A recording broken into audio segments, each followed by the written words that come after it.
இப்போ பார்த்தீங்கன்னா நம்ம வந்து சீஸ் மேகி எப்படி பண்ணலாங்கிறத பார்க்கலாம். இப்போ பார்த்தீங்கன்னா நல்லா எண்ணெய் சூடானதுக்கப்புறம் ஆனியனை போட்டு நல்லா வதக்கிக்கலாம்.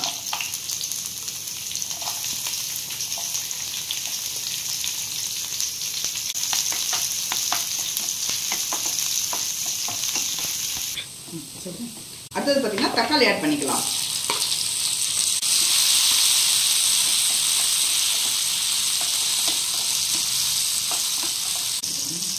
அடுத்தது தேவையான அளவு தண்ணி சேர்த்துக்கலாம்.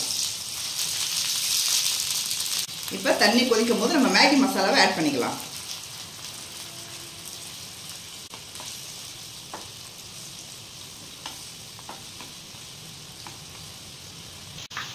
இப்போ நல்லா தண்ணி கொதிக்கும் போது நம்ம மேகியை ஆட் பண்ணிடலாம்.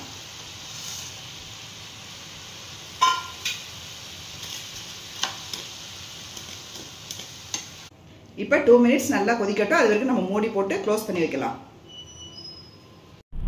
ஓகேவா? இப்போ வந்து சீஸை வந்து மேகி மேலே வச்சிடலாம். இப்போ கொஞ்ச நேரம் மட்டும் க்ளோஸ் பண்ணி வைப்போம் மேகியை.